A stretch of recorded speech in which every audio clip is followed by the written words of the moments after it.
Muy buenas tardes a todos. Les habla Fernando Candiotto desde la ciudad de Bariloche, en la República Argentina, dentro del marco del 40º Congreso Internacional de Metafísica, que ha dado inicio en el día de hoy, y en las participaciones que tocan a mi persona en este evento, en la tarde de hoy y en la tarde de mañana, quisiera compartir o que compartamos juntos las enseñanzas contenidas dentro del libro Loto Dorado, cuya portada están viendo en pantalla. Loto Dorado reúne las enseñanzas de los maestros Confucio y Zhou-Yi, que trabajan ¿en qué rayo? Dorado. En el rayo dorado. Muy bien.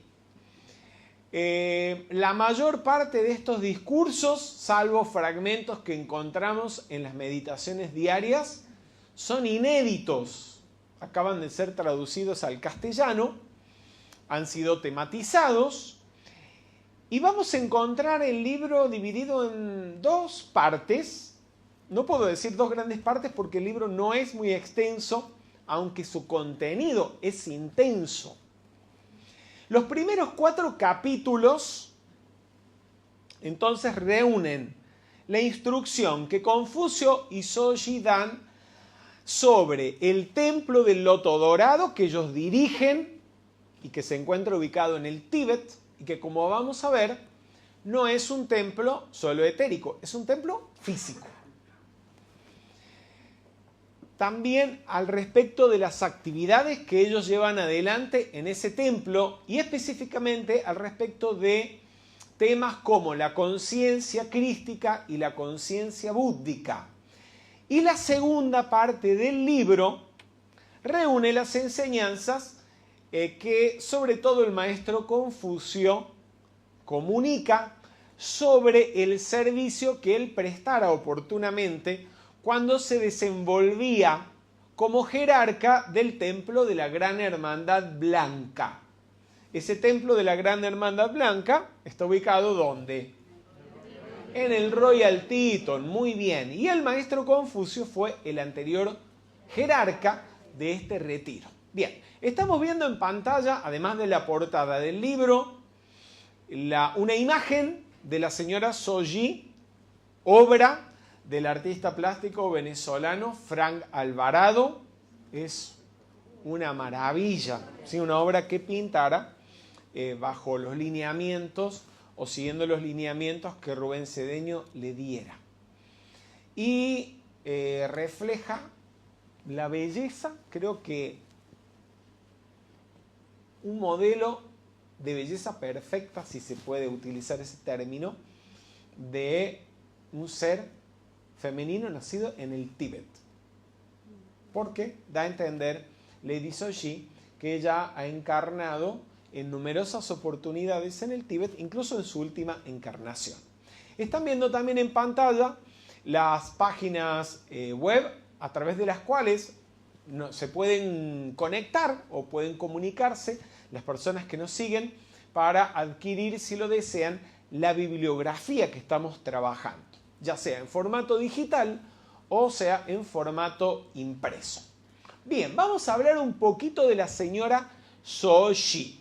Recordemos que ella es actualmente el Chohan o director del segundo rayo. Y ella entonces sucedió en ese cargo a su complemento divino, que es ¿quién? El maestro Confucio, precisamente, es el complemento espiritual, el complemento divino del señor Confucio. Es, por lo tanto, cojerarca con el señor Confucio del templo del Loto Dorado, ubicado cerca de Lhasa, en Tíbet. Lhasa, la capital del Tíbet. Entre sus llaves tonales tenemos escena y danza con los dedos dorados de la amapola roja de Reinhold Glier, y también la escena de la foresta que estábamos escuchando fuera de línea hace unos minutos, la escena de la foresta de la ópera La ciudad invisible de Kitez, del compositor ruso Nikolai Rimsky-Korsakov. Muy bien. La señora Soji es también conocida como la señora de la sabiduría compasiva. Y a propósito, en el templo de la señora Soji también encontramos el enclave del templo cósmico de Avalokiteshvara. ¿Recuerdan Avalokiteshvara? Sí. ¿Quién me puede decir algo? ¿Quién es Avalokiteshvara? Levántenme la manito. Ah, sí, porque todos dicen que sí, sabemos, y después nadie levanta la mano. Vamos, Rosa. Sí, buenas tardes. Es Rosa, el Buda de la compasión infinita. Casi, pero hay un errorcito, no es propiamente el Buda. Sí. Gabriel. Iba a decir lo mismo. ¡Oh, Dios! Camilo Torres. El bodhisattva de compasión. Es cualquier bodhisattva de compasión. No, el Dhyani bodhisattva de compasión. Es el primero, no es cualquiera, es el primer bodhisattva de compasión del universo. Y es, a su vez, el Dhyani bodhisattva del Dhyani Buddha Amida. Muy bien. Templo del Loto Dorado, ubicado cerca de Lhasa, en Tíbet. Los jerarcas, como ya se sobreentiende, son los amados Confucio y Soji, y el color de la llama es dorado. ¿Alguien se imagina? A lo mejor alguien ya leyó el libro. ¿A qué se debe el nombre de este templo? ¿Se pueden imaginar? Nadie se leyó el libro, porque si no ya me lo hubieran dicho. ¿A nadie se le ocurre a qué se debe el nombre? Sonsire. Perdón, Sonsire. Desire. ¿De la señora Soji? Se me ocurre que puede ser el patrón electrónico de la señora Soji, no estoy segura. Pero no se debe a eso. Ya lo vamos a ver, no hay problema. Ya llegaremos a eso. El patrón electrónico del templo es una flor de loto dorada cargada con la luz cósmica de la iluminación proveniente del gran sol espiritual central. O sea, un loto dorado es el patrón electrónico del templo. Y ese loto dorado está cargado con la iluminación divina que viene directamente del gran sol espiritual central. Vamos a hacer la práctica del santo aliento para atraer, absorber a través del santo aliento o la respiración rítmica, expandir y proyectar la radiación de Confucio, Soji y esta llama del templo del loto dorado. Vamos a cerrar nuestros ojos y escuchando la llave tonal de la señora Soji, exhalamos todo el aire de nuestros pulmones y comenzamos. Inhalando, yo soy inspirando el sentimiento de iluminación cósmica de Confucio y Soji. Retengan. Yo soy absorbiendo el sentimiento de iluminación cósmica de Confucio y Soji. Exhalen. Yo soy expandiendo el sentimiento de iluminación cósmica de Confucio y Soji. Descansen. Yo soy proyectando el sentimiento de iluminación cósmica de Confucio y Soji. Respiren normalmente.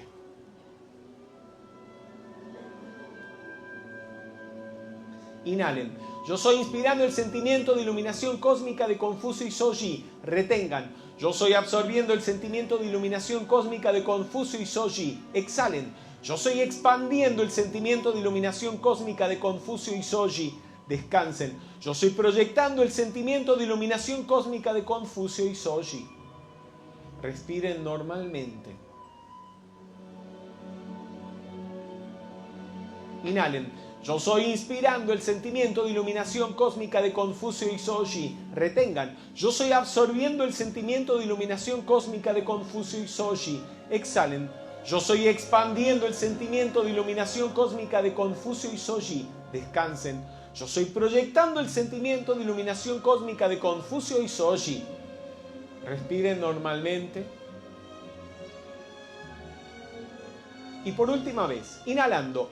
Yo soy inspirando el sentimiento de iluminación cósmica de Confucio y Soji. Retengan. Yo soy absorbiendo el sentimiento de iluminación cósmica de Confucio y Soji. Exhalen. Yo soy expandiendo el sentimiento de iluminación cósmica de Confucio y Soji. Descansen. Yo estoy proyectando el sentimiento de iluminación cósmica de Confucio y Soji. Gracias, Padre. Tomen una respiración profunda y exhalando abran sus ojos y vuelvan la atención a la sala. Ya hemos estado hablando un poquito acerca de las llaves tonales del señor Confucio y del loto dorado y vamos a tener oportunidad de volver a escucharlas, ya sea esta tarde o mañana en la tarde. Pero quiero compartir ya ahora con ustedes parte de lo que los maestros hablan al respecto del servicio de este templo. Hasta la apertura de este templo, el maestro Yual Kul se ocupaba de vigilar el progreso de los iniciados orientales. El templo del Loto Dorado abrió, vino a la manifestación física y fue abierto por primera vez al estudiantado en el año 1980, cuando la señora Soji asumió como directora de este rayo. Hasta ese momento, quien se ocupaba de la evolución de los iniciados orientales era el maestro Yual Kul. Él vivió durante siglos en los alrededores de Lhasa, donde llegó a ser conocido como el Abad de Lhasa. Y de hecho estamos viendo una foto que se conserva en el archivo fotográfico del Museo Roerich en Nueva York y que hemos tenido la oportunidad de ver el original de esta foto estando años atrás con Rubén Cedeño en este museo, y es una foto original del maestro Yual Kul. ¿Alguien recuerda qué me pueden decir del maestro Yual Kul? Por ejemplo, ¿hay otro nombre o sobrenombre con el cual se lo conoce? Sí, el maestro Yual Kul es el que más sabe de los 7 rayos. El maestro que más sabe acerca de los 7 rayos y de las jerarquías del sistema solar. ¿Qué más me pueden decir? ¿Cómo se lo conoce también? Como el tibetano. Como el maestro el tibetano. ¿Algo más que quieran agregar? Levanten la mano. Por él conocemos la gran invocación también. A través de él se dio a conocer la gran invocación públicamente, digamos, a través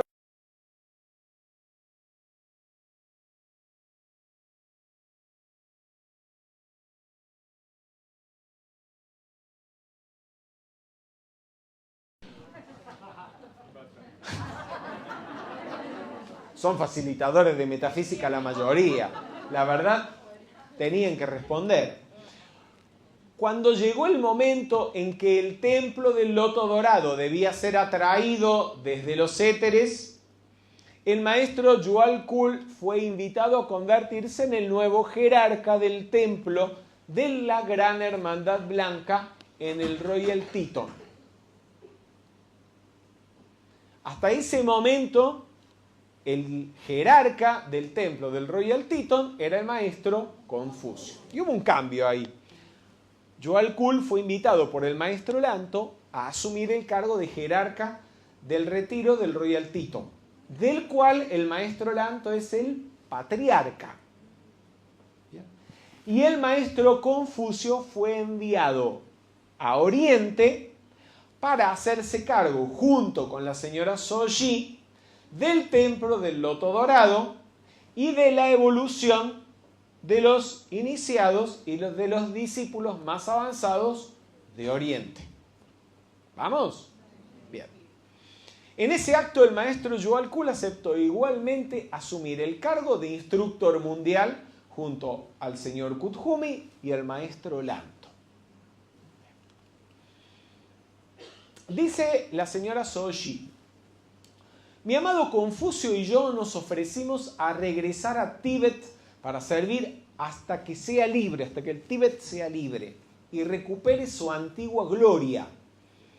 Hemos establecido nuestro templo no en el plano etérico, sino en el plano físico, cerca de Lhasa, en lo alto de las montañas apenas accesibles para aquellos de nosotros que deseamos que conozcan, para aquellos que nosotros deseamos que conozcan de nuestra existencia.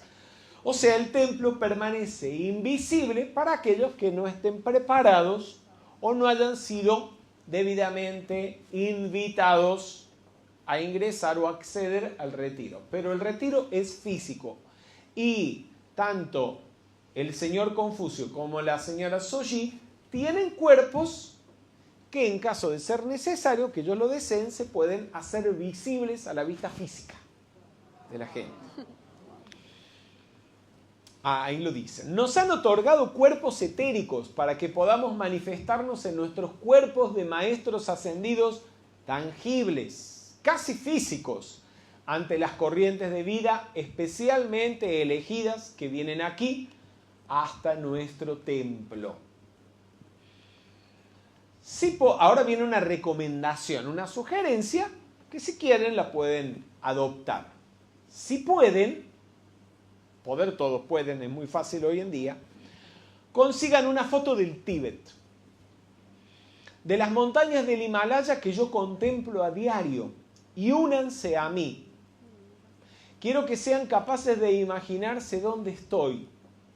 Cuando miren el Potala en Lhasa, sepan que no estoy muy lejos de allí. Y dicen que nos podemos conectar con ella contemplando una foto de los Himalayas y de esta manera observando, contemplando las mismas montañas, el mismo paisaje que ella observa diariamente.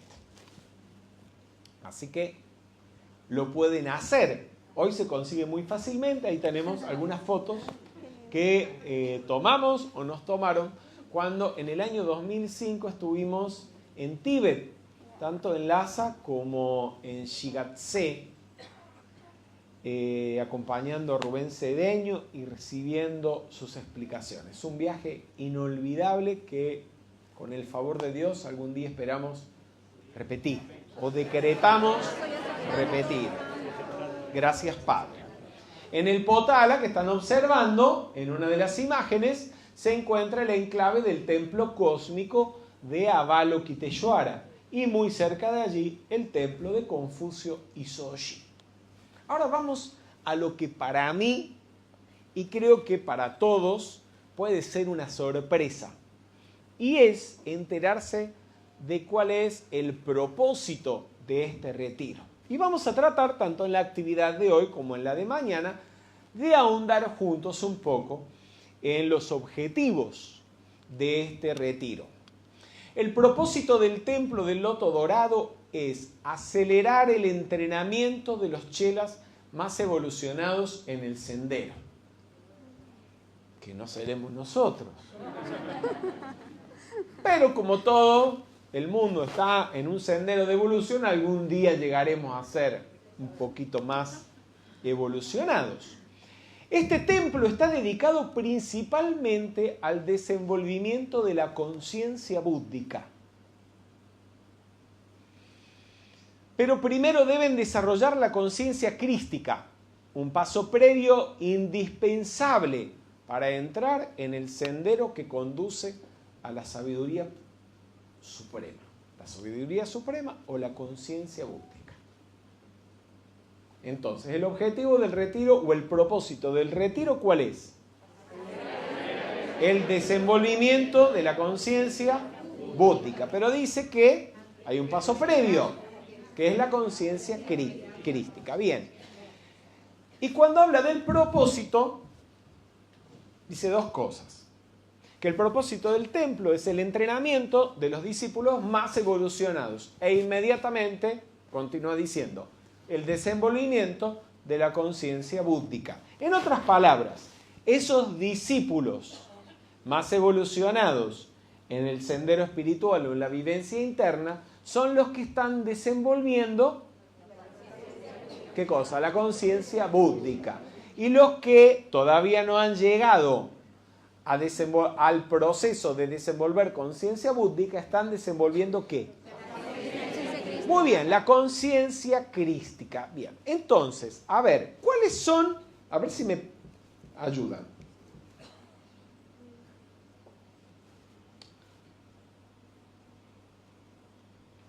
En la vivencia interna, en el desenvolvimiento de la vivencia interna, en el transitar del sendero espiritual, desde el ingreso en el sendero espiritual hasta alcanzar la liberación de la rueda de reencarnaciones, ese transitar lo podemos dividir en 5 etapas. Esas 5 etapas son las... Muy bien, las 5 iniciaciones. ¿Alguien se animaría a decirme o a dividirme en qué periodo se encontrarían los estudiantes que están desarrollando la conciencia crística y en qué periodo los que están desarrollando conciencia búdica o los más avanzados? ¿Sí? Hola, Fer. Si están desarrollando conciencia crística, primero yo recuerdo, uno hace contacto con el Cristo, digamos, la vibración del Cristo en el cuerpo mental superior dentro del plano mental. El cuerpo búdico es superior al plano mental. Cuando uno en la tercera iniciación tiene, entre comillas, se entiende, comunicación directa con el Cristo interno, ¿no? Entonces, se supone que tercera iniciación son los que están, o apuntan a tercera iniciación los que están desarrollando el despertar del Cristo. Y cuarta iniciación serían por los que están trabajando sushi. No, no va por ahí. ¿Alguna otra persona quiere contestar? Arbelo. Los que estarían buscando desarrollar o terminar de despertar el Cristo sería la parte del probacionismo, el estudiantes formales. A ver, acabamos de pasar la Navidad. En la Navidad celebramos, ¿qué cosa? El nacimiento del El despertar del Cristo o el nacimiento de la conciencia crística. Ese despertar o nacimiento del Cristo lo relacionamos con ¿qué iniciación? Con la primera iniciación. Muy bien, en la primera iniciación, para llegar a ese punto, hay que lograr control. El Cristo tiene que lograr control ¿de qué? No, de la personalidad toda no. Del cuerpo físico. Muy bien. En la vida de Jesús, la segunda iniciación está simbolizada por el bautismo. Muy bien. Ese bautismo equivale al dominio control ¿de qué? Cuerpo emocional. El cuerpo emocional. Muy bien. Y en la tercera iniciación, o simbolizada en la vida de Jesús, en la transfiguración, tenemos el control ¿de qué cuerpo? Muy bien, en el cuerpo mental.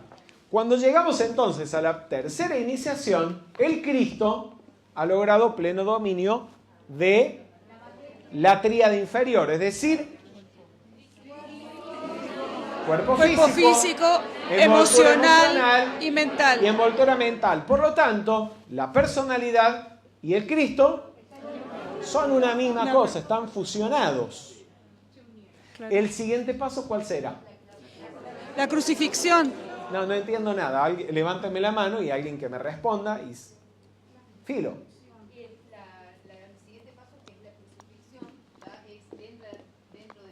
Ese Cristo que ha logrado controlar y digamos, esa personalidad que se ha fusionado con el Cristo, lo que queda es Cristo. ¿Qué viene ahora? Y el desarrollo de la conciencia búdica. Perfecto. ¿Y ese Cristo qué tiene que conseguir? Así como la personalidad se ha fusionado con el Cristo, unirse a la presencia yo soy. Muy bien, el Cristo debe fusionarse con la mónada o con la presencia yo soy. Lo logramos.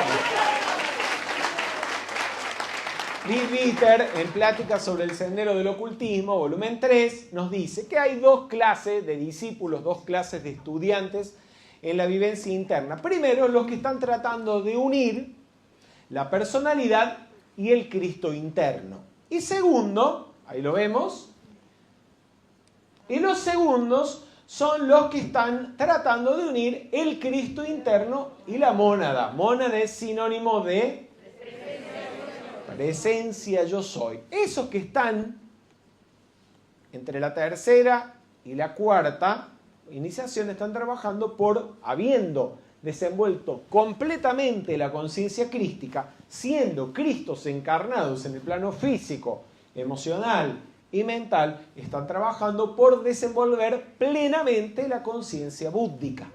Y eventualmente deberán desenvolver conciencia átmica y unificarse así con su presencia yo soy. Así que ya vemos con quienes trabajan Confucio y Soshi. Vamos. Con iniciado de tercer grado en adelante.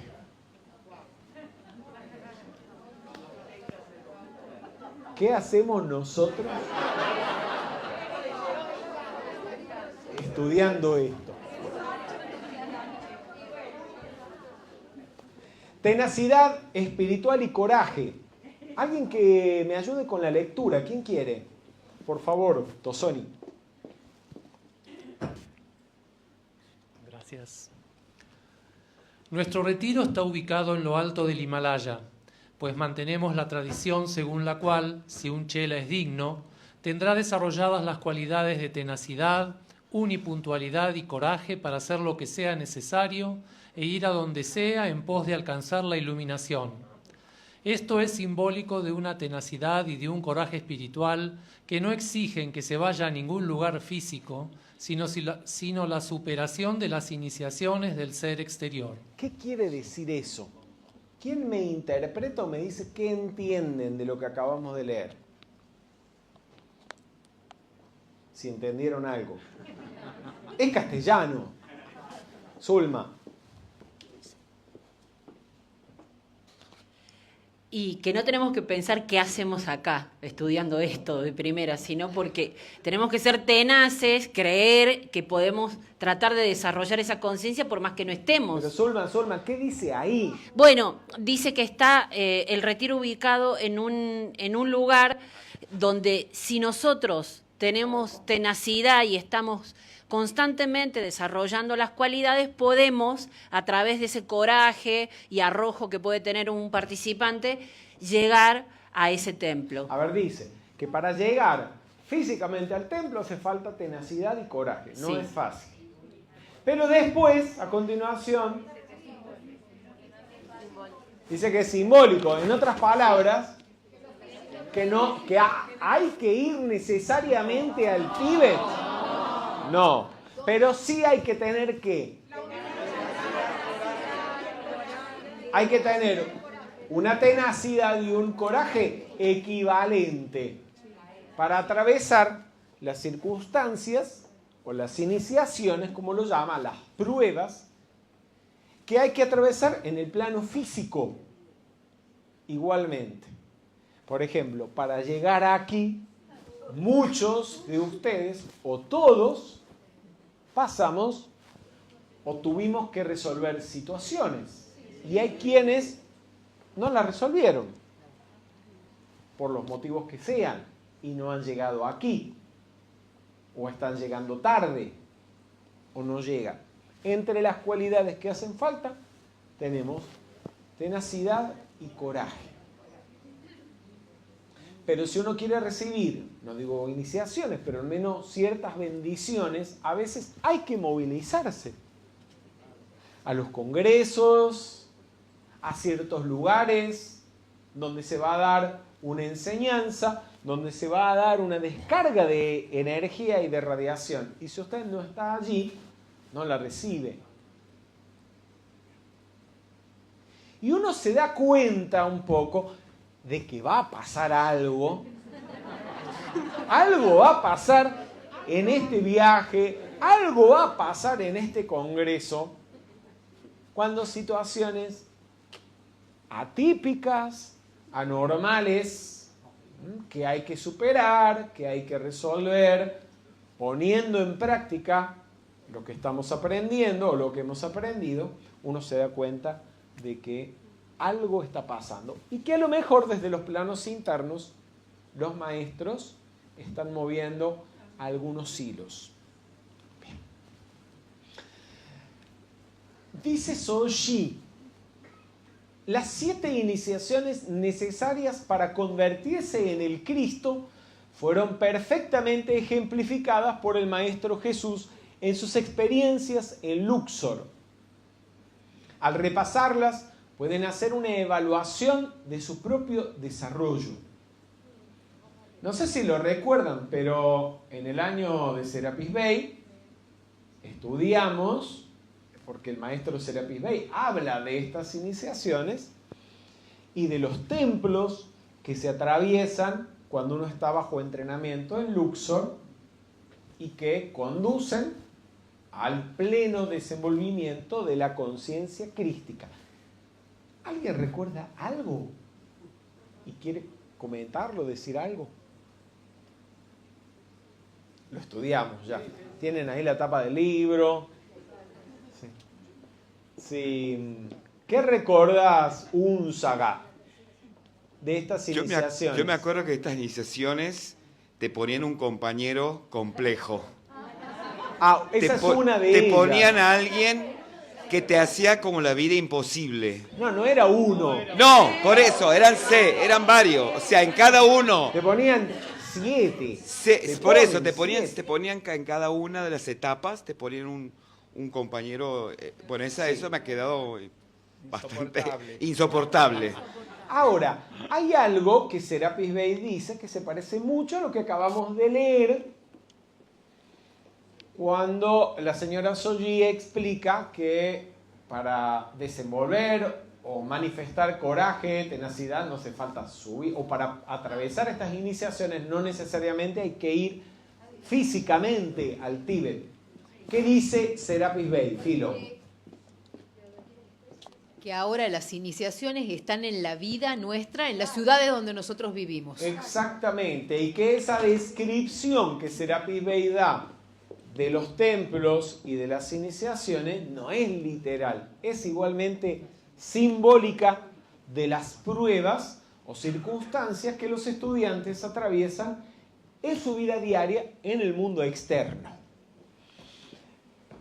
En la actividad de hoy, a continuación, lo que quiero que hagamos es recordar un poquito lo que Serapis Bey habla acerca de estos 7 templos e iniciaciones y también que compartamos y reflexionemos lo que dice de cada una de estas iniciaciones la señora Soji, porque ella lo aborda las mismas iniciaciones en otros términos y desde otro punto de vista, que tal vez nos ayude a profundizar sobre aquello que necesitamos desenvolver, aprender, manifestar, entender en nuestra vida. Bien, el primer templo y la primera iniciación en Luxor es la iniciación de la rendición a Dios.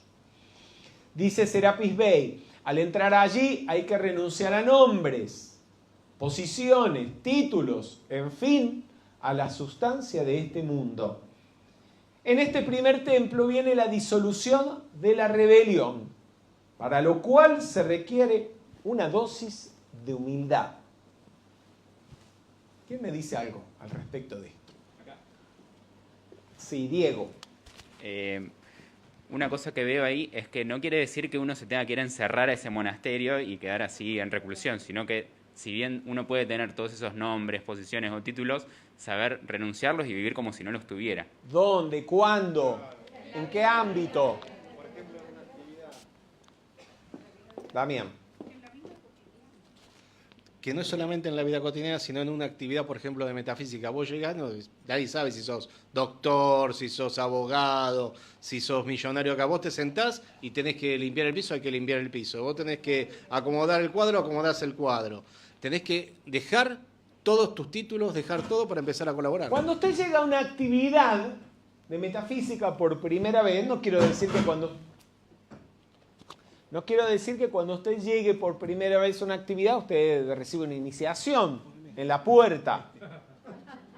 Pero es dentro del grupo donde usted estudia al respecto de los requisitos para las iniciaciones y la vivencia interna. Es donde usted aprende cómo desenvolver esos requisitos. A ser positivo, desenvolver conciencia de prosperidad, armonizar su mundo emocional, etc. Usted no puede llegar a la actividad de metafísica diciendo, ah, pero yo soy fulano de tal, y reclamando atenciones o un puesto especial o un tratamiento especial. Independientemente que si llega a una actividad de metafísica el presidente de la nación o un gobernador, seguramente la jefa de protocolo le va a dar un puesto especial. Pero si ese presidente o ese intendente empieza a asistir regularmente a las actividades de metafísica, pues se tendrá que integrar al equipo, más o menos como un participante más. No puede venir con el ego, con la personalidad a reclamar. Necesita una dosis de humildad. ¿Hay algo más que me puedan decir o que quieran decir al respecto de esto? Sí, Andrea. Sí, ¿está bien? Sí, yo lo dije en relación a la vida diaria porque muchas veces a uno, o me ha pasado, de que a lo mejor hay personas que tienen menos conocimiento o menos título o lo que sea que yo, y bueno, y uno tiene que aprender a callarse, a escuchar, a aceptar y aprender a vincularse y aprender de esa otra persona que uno en un principio pensaba, pero yo sé más, yo puedo más, etcétera. Ay, mire, les voy a poner un ejemplo concreto. Aquí hay una persona que es un profesional egresado de universidades estadounidenses. Y su primera facilitadora con quien él comenzó a estudiar metafísica era una persona que lo que tenía era 2º grado de primaria. Claro, a eso me refería con la vida Y diaria. él recibía la enseñanza, o empezó recibiendo la enseñanza de esa persona. Exacto. Por supuesto, con el paso del tiempo hizo contacto con otro facilitador y siguió aprendiendo con él, pero nunca negó a esa primera facilitadora, ni la abandonó tampoco. Exacto. Y hay que pensar si tal vez, si él no hubiera tenido la humildad de recibir la enseñanza de esa persona que no tenía, sin lugar a dudas, una preparación intelectual, ni siquiera media, tal vez no estaría hoy en día, o no sería un facilitador, ni hubiera pasado 30 años en la metafísica. Al revés, hay facilitadores que porque tienen 10 años, 20 años en la metafísica, llegan a un congreso reclamando que el facilitador les dé una cita, los atienda. Y el facilitador que está organizando el evento, o que está coordinando el evento, no está para eso. Ese no es el momento de citas privadas. Es el momento de sentarse humildemente con el resto de los compañeros y recibir la instrucción. Hugo. Eso es cuando se enojan y se ofenden porque no les dieron una cita. Eso es rebeldía. Es una rebeldía de la personalidad. Rebeldía contra el orden. Incluso contra el sentido común, si se quiere. La personalidad reclamando atención. La señora Soji habla de sinceridad. ¿Qué tiene que ver la sinceridad con lo que acabamos de hablar? Bien. Dice, sinceridad al aprender a amar como ama el Padre, haciendo su voluntad aún en contra de todas las tentaciones de hacer lo contrario. Analía. Fernando, ahí está hablando como lo mismo que se veía en la diapo anterior de disolver la rebelión. ¿Por qué? Porque uno no hace la voluntad de uno, sino la del Padre, aunque uno quiera hacer la de uno, quiera tener razón, o quiera ir en contra de lo que está. Ser sincero con uno mismo, darse cuenta que es el orgullo de la personalidad, que está reclamando un puesto, un lugar, atención especial, puede ser, y rendirse a la voluntad de Dios, puede ser. ¿Alguien que quiera agregar algo? Sí, Mauricio. Que en realidad para hacer la voluntad de Dios hay que renunciar completamente al ego, al individualismo. Está bien, pero me gustaría que fuéramos específicos y pusiéramos ejemplos más concretos. Aquí Juan levantaba la mano. ¿Podemos acercarle? Buenas tardes. Buenas tardes. Qué interesante, porque lo que estoy pensando es lo siguiente, tratando de relacionar estos asuntos. Sí. Que ese facilitador que mencionaste no solamente pasó por esa situación de, aún teniendo grados universitarios, juntarse con esta persona que le podía enseñar algo que desconocía, sí, y había pruebas, porque cuando este facilitador iba a lugares con esta persona, sí, con la cual pasaba mucho tiempo, sí, venían otras personas de los lugares, restaurantes, etcétera, y le decían, pero ¿cómo es posible que tú andes con esa persona? No sabe hablar, no se sabe expresar, qué vulgar. Sí. Pero lo que las personas no sabían era que es ahí donde viene la cuestión de la sinceridad, sí, de la humildad, en cierto caso sencillez, no sé cuál sería, o las tres cosas juntas, de tú decir, o de esa persona decir, tendré todos estos grados, pero no sé lo que tiene ella. Y tengo que ser lo suficientemente humilde, lo suficientemente sincero para aceptar que soy ignorante de algo que ella tiene. Gracias, Juan. Gracias. Y ella, a pesar de su aparente vulgaridad, o a lo mejor de su vulgaridad, era la puerta abierta a bendiciones que tal vez en ese momento no podían llegar a esa persona por otras vías.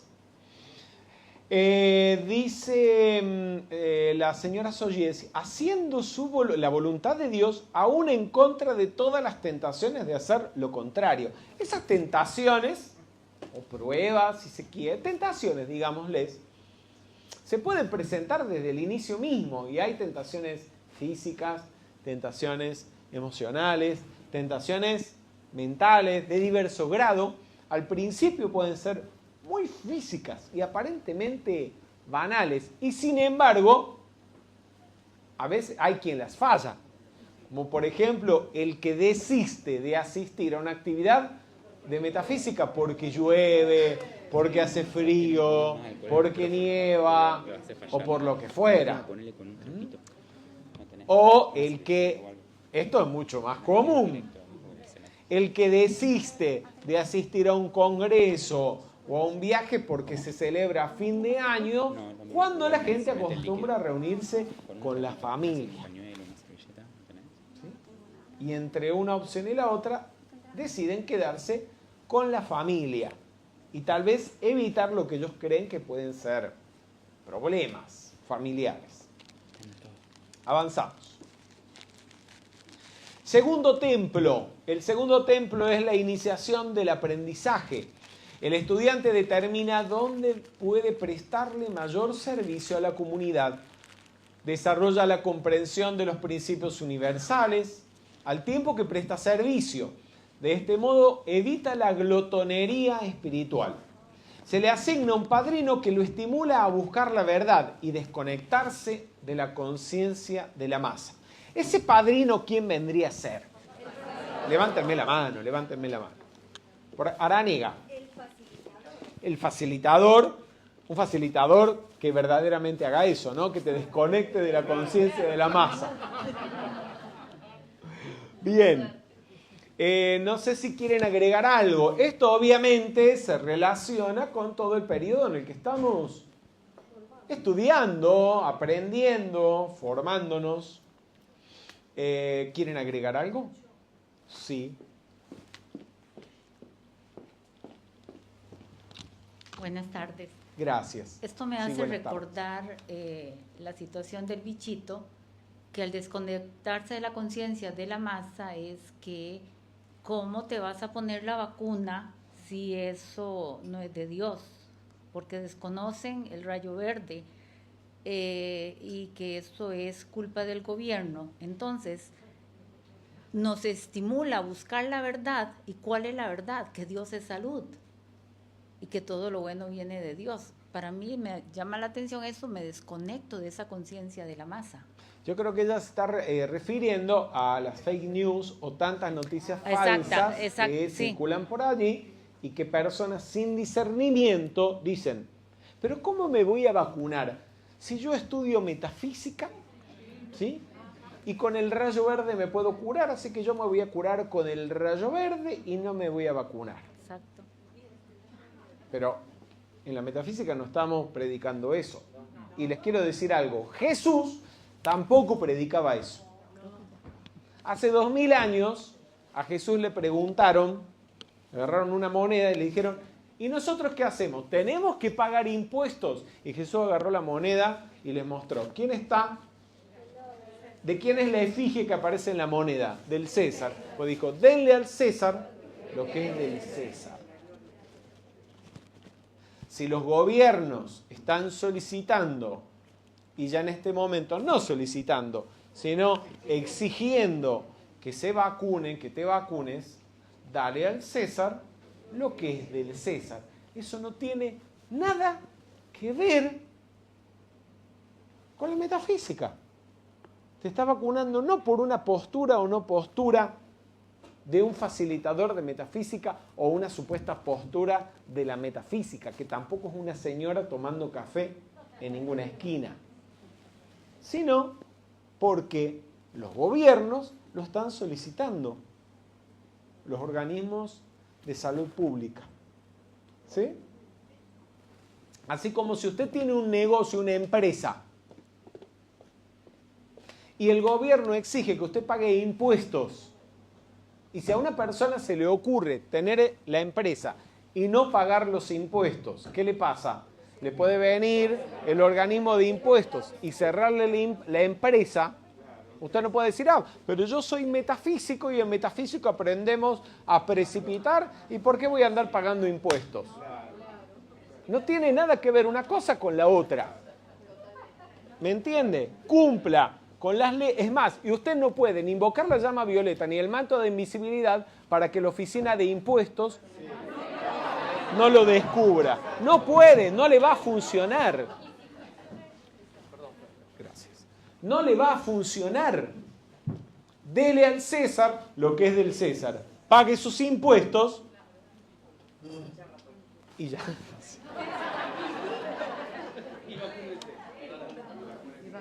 Sí, Arbelo. No, y también esa postura Sí.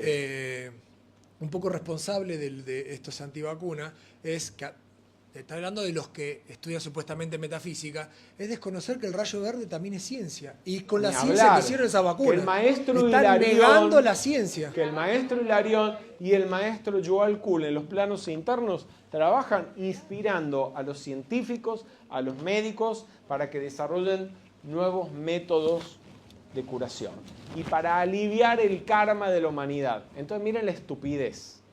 Por mal karma se desata una apariencia. Entonces los médicos o los científicos, inspirados por Dios o por lo que sea, desarrollan una vacuna para aliviar el karma. Y los que serían beneficiarios de ese alivio del karma, no quieren. Pues entonces se vuelven víctimas, ¿sí? de su propia estupidez. Bien, avancemos un poquito. Fíjense, desde otro punto de vista, estábamos hablando del templo y la iniciación del aprendizaje. La señora Soji habla de la justicia. Dice, justicia al seguir la ley, el sendero correcto, evitando la deshonestidad y controlando la tendencia del pequeño yo a sugerir que no es necesario cumplir con toda la ley todo el tiempo.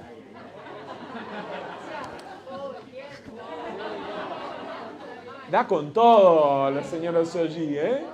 Parece que conoce mucho a la humanidad, a la mentalidad humana. ¿Quién quiere decir algo? Primero que nada, les pregunto yo, cuando dice al seguir la ley, tradúzcanme ley al sánscrito.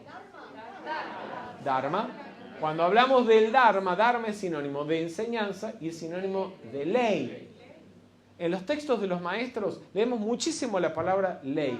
Cuando lean ley, lean Dharma. Bien, al seguir la ley, ¿quién quiere agregar algo a lo que acabamos de leer? Dice la deshonestidad, la tendencia del pequeño yo a sugerir que no es necesario cumplir con toda la ley todo el tiempo. Un saga. Todo eso se refiere a la gente que es, perdón el término, si no lo entienden, en Argentina les decimos los caretas espirituales. Los caretas son las personas que viven de la apariencia. Y aquí me parece que generalmente el que no cumple la ley no es justo tampoco en su vida, ni hace justicia, porque la justicia es la... Esto es acomodar la enseñanza a tu conveniencia. Sí. A lo que me conviene. Eso Yo recuerdo, les he puesto la tapa de un libro, ¿por qué? Porque hace varios años, como 7 años, estábamos en un congreso internacional en otro lugar, en otro país, y un facilitador estaba realizando una actividad para facilitadores y grupos internos, hablando al respecto de los requisitos del discipulado. Y cuando terminó la actividad, hubo una persona que no a todos, sino se acercó a algunas en particular a hacerles el comentario de que lo que el facilitador había estado hablando durante la charla no era tan así, que en la nueva era los requisitos del sendero habían cambiado, que en la nueva era, entre otras cosas, dijo, en la nueva era el transitar del sendero es en pareja. Por supuesto, eso era para acomodar a su propia conveniencia la enseñanza. Lo que quería terminar de decirte, Fer, que con esto cierra un poco la idea de lo que acabas de decir, que la justicia es la constante y perpetua voluntad de dar a cada uno lo suyo. Y dar a cada uno lo suyo y dar su lugar a lo suyo viene con lo que anteriormente habías comentado también, de que dar al César lo que es del César. Si no seguimos nosotros con nuestro pequeño yo, no cumpliendo parcialmente, nadie es a medias todo. Uno no es a medias varón, uno no es a medias gay, uno no es a medias argentino, uno no es a medias humano, o lo somos o no lo somos.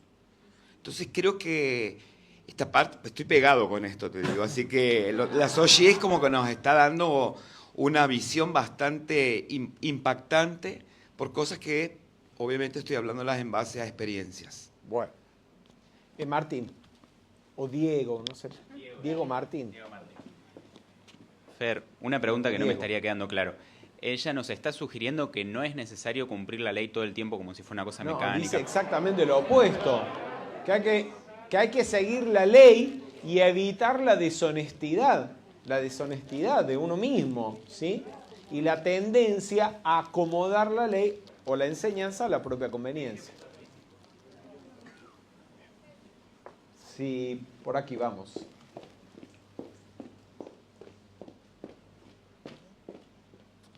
Gracias.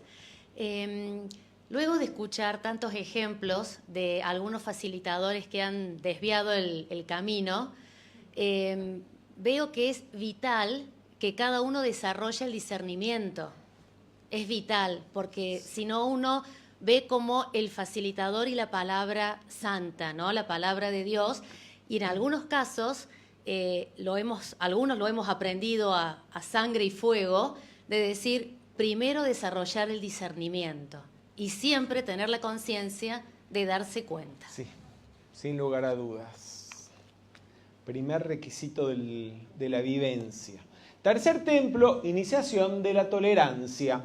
La disciplina que Serapis Bey imparte en cuanto a aprender tolerancia y comprensión es tal que pocos sobreviven. Es la etapa de la vivencia en la cual más estudiantes desertan del grupo. Y es aquí donde hace mención Serapis Bey de que reúne al estudiante, o en el entorno del estudiante, acerca un grupo de hasta 7 personas o de 6 personas más, que le resultan especialmente intolerables, insoportables. Pueden ser compañeros del grupo, pueden ser familiares, compañeros de trabajo.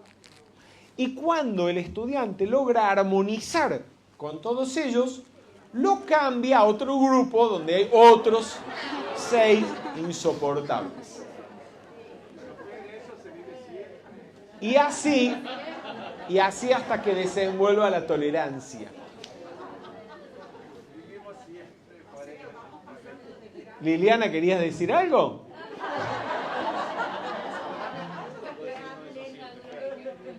Es como un gran hermano, ¿no? Ah, claro. Dami hoy me hizo una reflexión, o ayer, al respecto de esto. Que uno dice, sí, es que fulano es uno de los 7 que me puso Serapis y Mengano y demás. Pero piense que usted, a su vez, es uno de esos 7 para otro. O para otros. Es verdad.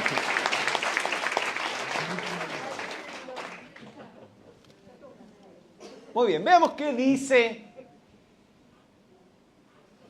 Soshi. Habla de la fe. Dice, ¿qué tiene que ver la fe con la tolerancia? Dice, fe para avanzar hacia la fuente de luz y no abandonar el sendero al encontrar algún nuevo conocimiento o poder y enamorarse de él. ¿Qué es la fe?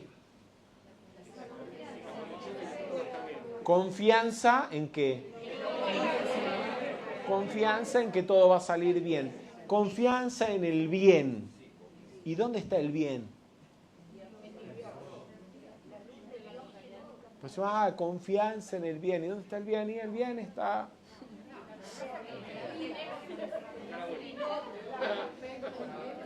El bien está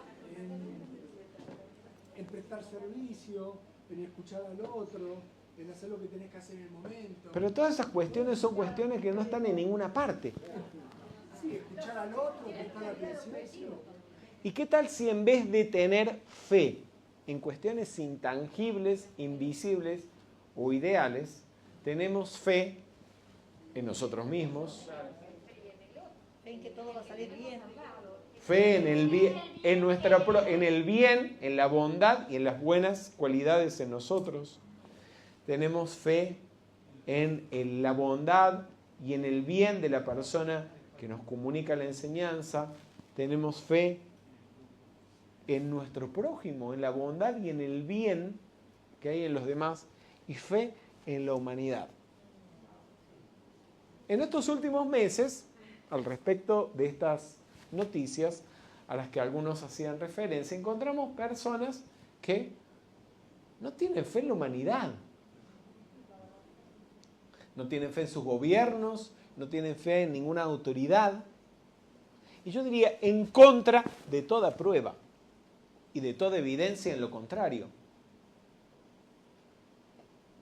Piensan que las autoridades o las mentes que hoy en día controlan, al menos en el plano físico, la economía, los gobiernos del mundo, son demonios que conspiran por acabar con el género humano. Eso es falta de fe.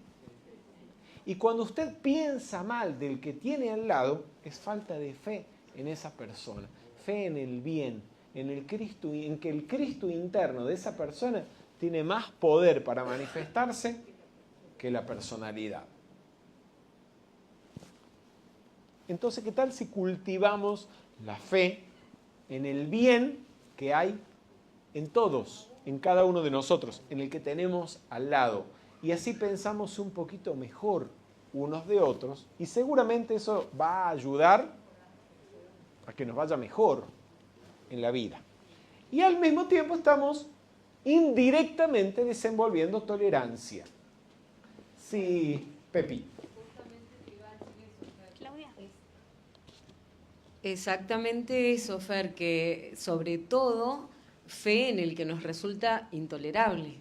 Y hay algo fantástico, cuando tenés fe en esa y la ves un poquito mejor a esa persona, aun cuando esa persona tenga mala voluntad y te quiera dañar, no puede. Claro. Porque la bondad, la fe en el bien que le estás proyectando te protege. Mara.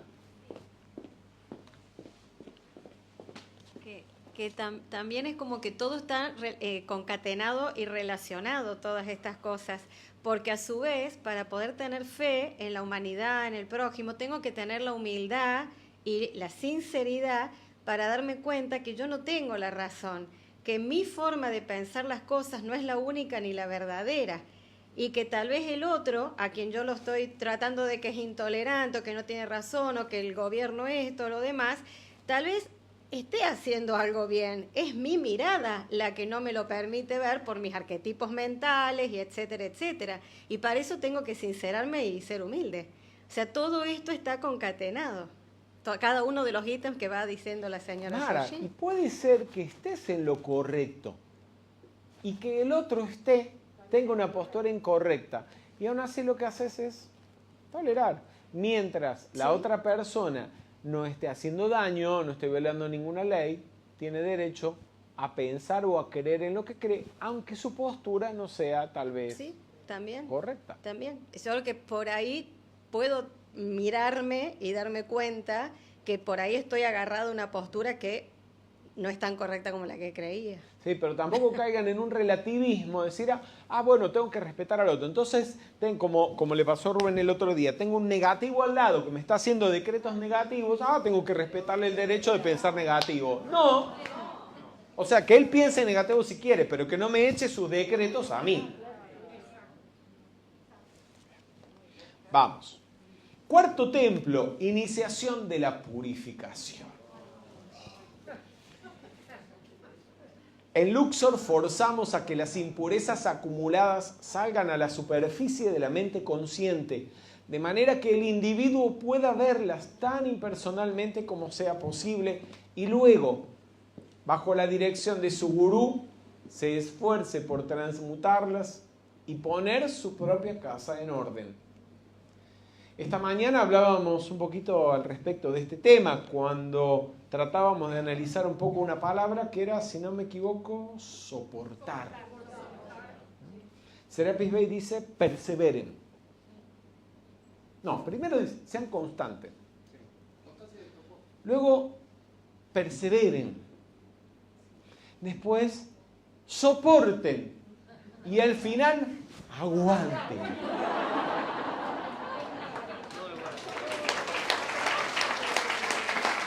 Aguanten hasta el final. ¿Aguantar qué? A veces aguantar la revolución que se está moviendo por dentro. Tal vez pocas veces hablamos de este tema, pero es algo que creo que todos lo hemos vivido o lo vivimos. Sobre todo cuando al venir a los congresos, al asistir regularmente a las actividades, al estar cerca del facilitador y colaborar, al hacer un viaje a algún lugar, nos exponemos a unas vibraciones un poco más altas y del inconsciente empiezan a salir cucarachas, ratas, escorpiones, víboras, todo tipo de alimañas. Ustedes me entienden. A un punto en que a veces se vuelve para el individuo casi incontrolable. Y empieza a decir cosas inconvenientes o a hacer cosas inconvenientes. Y a veces no llega a exteriorizarse en una acción física, pero por dentro está pasando de todo. ¿Para qué? ¿Por qué ocurre eso? Porque cuando se enciende la luz en un cuarto oscuro, sucio, desordenado, al encender la luz, toda esa suciedad, toda esa mugre, todo ese desorden, o incluso las alimañas que puedan estar escondidas, salen y se vuelven visibles. Aunque sea una parte, se vuelve visible, no todo. es una oportunidad para limpiar y para purificar lo que haya que purificar y corregir. Y lograr mantener o restablecer el equilibrio. Pero lo bueno es que ese equilibrio, cuando usted lo logra establecer, ya es un equilibrio en un nivel de vibración más alto. Pero ese nivel de vibración más alto no es la pureza total. Después se someterá eventualmente a una vibración más alta y saldrán víboras y alimañas más sutiles o escondidas más profundamente para que usted tenga oportunidad de esas también transmutarlas y así hasta que logremos limpiarnos completamente de mala voluntad, temores, odios, hábitos negativos, etc. Dice Serapis Bey, la purificación se logra usando consciente y persistentemente la llama violeta transmutadora. Pero a lo mejor creemos que esto es hacer un decreto de la llama violeta y con eso estamos resueltos. Y Gautama dice, no hay ni un discípulo de Saint Germain que haya logrado convertirse en una manifestación de la llama violeta porque ninguno se ha tomado el trabajo de primero convertirse en una encarnación de la compasión y del perdón. O sea, es trabajar la compasión, el perdón, porque en la medida en que desenvolvamos esa conciencia compasiva y perdonadora, que invocaremos la llama violeta, y esa llama violeta se activará transmutando y sosteniendo conscientemente la armonía en la personalidad, ¿sí? Esforzarse por restablecer o mantener la armonía. En otras palabras, ser constante, perseverar, soportar, aguantar. Bien. ¿Alguien quiere? Denme un segundito, vamos a ver qué es lo que asoma la señora Soji al respecto. Habla de filantropía en vez de purificación. Filantropía es inegoísmo, la capacidad de estar en el mundo pero no pertenecer a él, de modo que los placeres del ser externo no tengan poder sobre uno. Ser unipuntual en el espíritu de la vida, entregándose y dándose a los demás. La filantropía, ¿qué implica la filantropía o el inegoísmo? ¿Pureza de qué? Pureza de intenciones. Pureza de motivaciones. ¿Alguien quiere agregar algo?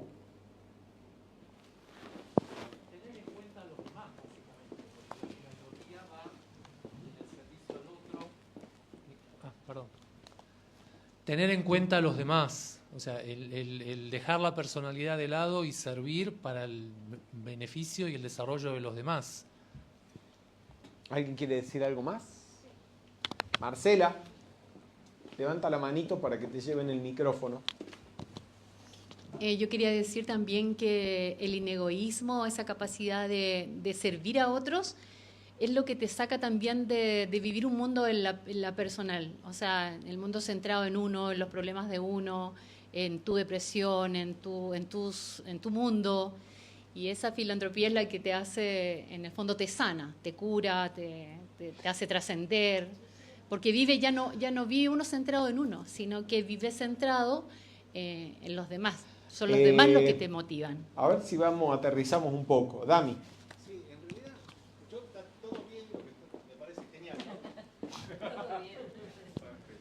Para empezar, está todo genial. Pero uno no es que no piensa en los demás, uno piensa todo el tiempo a veces en los demás. El tema es cómo pensamos, cuál es la intención que tenemos con los demás.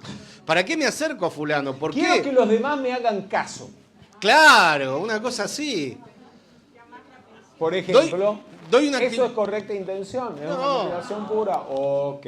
Doy una actividad metafísica para tener gente para que me siga. Recuerdo en una actividad para facilitadores, se hizo la pregunta. ¿Y ustedes por qué dan actividades? Y la primera persona que levantó la mano y respondió dijo, para tener muchos estudiantes. ¿Eso es correcta intención? ¿Puede ser un objetivo? ¿Y por qué? O les hago la pregunta al revés. ¿Cuál sería en ese caso una correcta intención? Dar actividades, ¿por qué? ¿O para qué? Claudia Pepi. Te llevan un micrófono, Claudia. Gracias. Comunicar el Dharma para que se libere del sufrimiento la Para persona. que la gente deje de sufrir, por ejemplo. Claro. O sea, que la gente venga a las actividades puede ser una consecuencia, pero nunca un objetivo en sí mismo. No es lo importante. Krishnamurti decía que con 5 que verdaderamente entiendan la enseñanza y obren de acuerdo es suficiente para cambiar el mundo. O sea, no hace falta tener mucha gente. Y luego tenerla.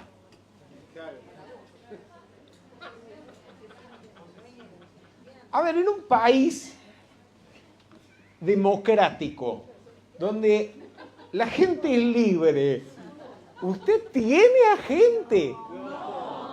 ¿Son de tu propiedad? ¿Tienen que hacer lo que vos decís o lo que vos querés? Pero hay que observar, tenemos que observarnos para a veces purificar nuestras intenciones o nuestras motivaciones, porque tal vez sí, no nos damos cuenta y tenemos actitudes autoritarias, estamos acostumbrados a mandar, a dirigir, a gobernar. Y si no estamos acostumbrados, al menos quisiéramos que así sea. Aunque en casa ni el perro nos haga caso. Sí, Gabriela. Hola, yo también lo relaciono con otra diapositiva anterior en que hablaba del servicio y evitar la glotonería espiritual, que me quedó dando vueltas delante y no alcancé a contarlo. Entonces el inegoísmo tiene que ver con que yo estoy recibiendo esta enseñanza que me ha hecho tan bien y quiero también compartirla con otras personas para que también les haga bien en el fondo. Esa sería una actitud correcta, ¿sí? Tener la motivación inegoísta de compartir lo que uno esté aprendiendo con otros o ayudar a que otros también puedan beneficiarse. Sí. Bien, avanzamos. Vamos al quinto templo. El quinto templo era la iniciación de la consagración, donde explica Serapis Bey que los estudiantes alcanzan el grado de sacerdote, son ordenados como sacerdotes, bajo la influencia del quinto rayo y del maestro Hilarión. Dice Serapis Bey, son conscientemente investidos con las vestiduras del sacerdocio, las joyas de autoridad, los cetros de poder, las palabras secretas de invocación. Lo que habla Serapis Bey de este templo parece que está todo fácil, está bonito y fabuloso. Bueno, vamos a hacer el tratamiento de consagración. Consagración de Luxor, por Rubén Cedeño. ¿Podemos poner alguna llave tonal, muchachos? Si está liberada, mejor. Vamos a hacerlo y después vamos a ver qué es lo que dice al respecto Soji, porque ella mete justo el dedo en la llaga. Consagración de Luxor. No es muy de Luxor esto. Bueno, vamos. Todos. Yo soy consagrando mis manos, a través de las cuales fluyen las bendiciones de la llama de la sanación y la instrucción espiritual. Consagrando mis pies, convertidos en el anclaje del fuego sagrado, donde quiera que el cuerpo va. Consagrando mis labios, para pronunciar únicamente las palabras sagradas que comunican la enseñanza espiritual. Invocan y comandan la manifestación de la precipitación y de los poderes sanadores, consagrando las energías que fluyen a través de mis ojos, que me permiten ver solo la perfección de toda corriente de vida y ponerla de manifiesto. Gracias, Padre. La señora Soji habla de heroísmo. ¿Por qué habla de heroísmo? De coraje.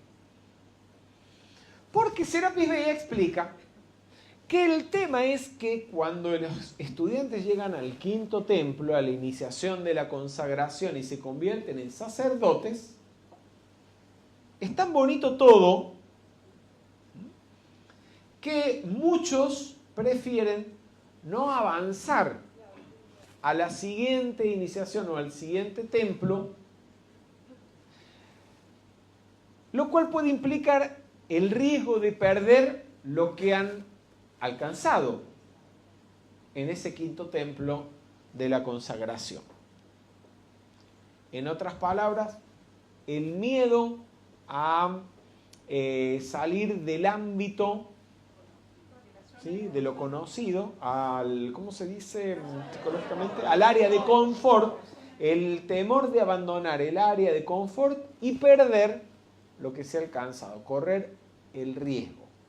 Entonces, verdaderamente en esta iniciación o en este templo hace falta, además de todo, coraje, heroísmo para lo que se ha logrado hasta ese punto, ponerlo al servicio de la humanidad y no quedárselo para uno mismo.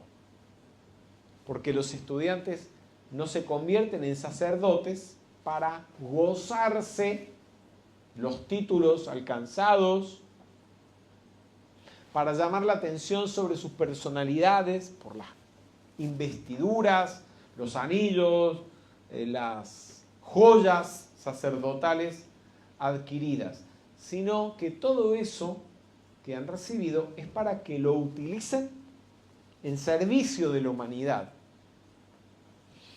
Dice Soji, heroísmo, el coraje de derramar la propia luz divina sobre todas las ilusiones generadas por el miedo. El miedo a perder lo alcanzado, el miedo a abandonar el área de confort. Todas las manifestaciones de temor hasta que todo recelo desaparezca ante esa luz. Y fíjense que tal vez el temor sea uno de los últimos enemigos a vencer. Como dicen por ahí, el propio Maestro Jesús, antes de su pasión, tuvo que superar el temor que implicaba. Y cuando estuvo orando en el huerto de Getsemaní, le pidió al Padre que si era posible apartara el cáliz. Pero de todas maneras dijo, hágase tu voluntad y no la mía. Y siguió hacia adelante. Así se llega al sexto templo del servicio en silencio, la iniciación del desprendimiento. En este templo los hermanos se convierten en mendigos ministradores, partiendo de Luxor a probar su luz en el mundo de la forma, donde entran sin ninguna credencial y habiendo hecho un voto de silencio. Entonces se sale a la calle sin estar diciendo, pero yo soy un iniciado, un sacerdote, me tienen que respetar, sin títulos, sin nada, valiéndose meramente de la propia radiación que pueda fluir a través de la persona. Eso implica entonces renunciar a esa área de confort, a lo conseguido, pero que no significa abandonarlo, sino utilizarlo silenciosamente para beneficio de otros. Esto fue un poco lo que simbólicamente hizo Abraham cuando dejó tierra de Ur para ir a la tierra que Dios le había prometido y donde Dios le dijo, deja a tu pueblo y a tus familiares y vete al lugar que te mostraré. Con tus descendientes formaré una gran nación. Esos descendientes pueden ser los estudiantes, todas las personas que se van a beneficiar con el servicio que ese ser va a prestar. ¿Quieren agregar algo? Porque estoy yo bla, bla, bla. En este punto. Camilo. Me pareció muy interesante que la primera iniciación es de renuncia y esta sexta iniciación, después de haber adquirido y llegar a la quinta, hacer la primera es de rendición. De rendición. Pero tocaba Sí. renunciar y otra vez tiene que volver a renunciar a lo que adquirió hasta este momento. Y me recuerda algo que dice el maestro Joel Kuhl, que Rubén lo incluye en el libro Primera Iniciación. Cada paso adelante en el sendero se cobra algo muy querido para el corazón. Así que cada paso hacia adelante implica alguna renuncia. ¿Alguien quiere agregar algo a lo que hemos visto hasta aquí? Bien. Entonces, esta es, volvamos, es la iniciación o el periodo, la etapa en la vivencia en la que el estudiante abandona lo que era a lo mejor su vida hasta ese momento para entregarse al 100% al servicio de los demás. Y les pongo aquí algunas fotos de lo que fue la vida de Rubén en el pasado. Algunos de nosotros tuvimos ocasión de conocerlos cuando Rubén todavía vivía en Caracas, era director de la Escuela de Música Juan Manuel Olivares, presentaba sus obras en los grandes teatros, en las universidades. En el año 92, en agosto del 92, Juan de Dios estaba en el Congreso en Venezuela, estaba también Juan Rodríguez, y tuvimos ocasión de asistir a una presentación de la cantata infantil Simón Bolívar en la universidad, en la sala de la Universidad de Venezuela, de Caracas, con la asistencia de miles de personas, y también vimos, fuimos testigos del momento en el que Rubén renunció, aunque ya llevaba años utilizando todas sus vacaciones para viajar, no solamente por Venezuela, sino a distintos países comunicando la enseñanza. Pero fuimos testigos también de ese momento en el que él renunció incluso a su trabajo, a su profesión, a su carrera, para dedicarse al 100% a comunicar la enseñanza. Y lo que viene haciendo desde hace más de 25 años. Lady Soji en este punto habla de amor divino. Dice, amor divino, la prueba más difícil, la de darle prioridad al amor impersonal por sobre el amor personal, incluso cuando ese amor personal es inspirado por una motivación excelente. Porque podía ser una motivación excelente continuar como pedagogo, como maestro en un conservatorio, trabajando por la música y por la infancia de su país. Y renunciar a eso por un bien aún mayor. Y en ese lugar rendirse al plan divino y al cumplimiento de la voluntad del Padre. ¿Quiere alguien agregar algo? ¿O se quedaron mudos? Lo leemos de nuevo, por lo menos lo leemos. Amor divino, la prueba más difícil, la de darle prioridad al amor impersonal por sobre el amor personal, incluso cuando ese amor personal es inspirado por una motivación excelente. Y en su lugar, rendirse al plan divino y al cumplimiento de la voluntad del Padre. No es seguramente un grado de renuncia de este tipo, pero para llegar a ese grado de renuncia, de dejar el amor personal por el impersonal, hay que ir practicándolo, ¿sí? A lo largo de la vida. Entonces no tiene nada de malo quedarnos a fin de año o en Navidad en casa con nuestros familiares. Es algo maravilloso cultivar y fortalecer el amor familiar. Pero renunciar a ello por unos días, por un bien mayor, es poner en práctica, en alguna medida, el amor impersonal. Sí, alguien quería decir algo por allí.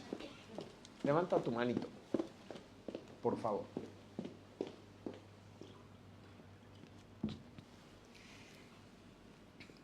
También creo que sería como liberarnos del plano material, digamos, para servir a un bien mayor. Repíteme, por favor, que no te sigo. Que sería como liberarnos del plano material para servir a un bien mayor, que sería Dios. Sí, si se quiere, pero eso uno lo piensa y suena un poquito teórico, pero hacerlo es otra cosa. Pero en realidad, liberación es un término positivo para referirse a la renuncia. Cuando uno renuncia a algo, en realidad se está liberando de algo que te ata. Bien, y concluimos con la séptima iniciación o el séptimo paso. Dice Soji, el Cristo, el grado en el que se ha conquistado todas las formas que puede asumir la conciencia humana.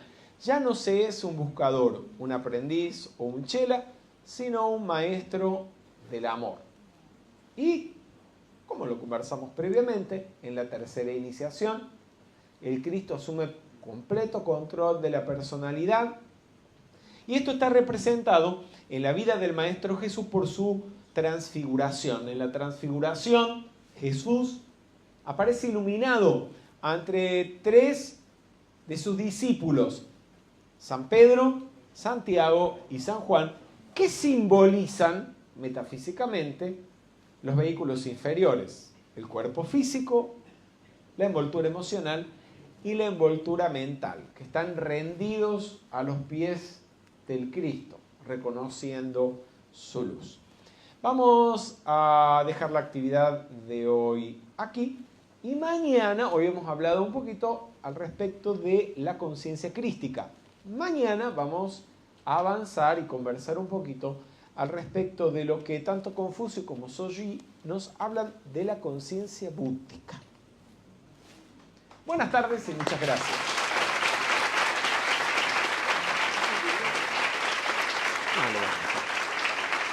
Gracias.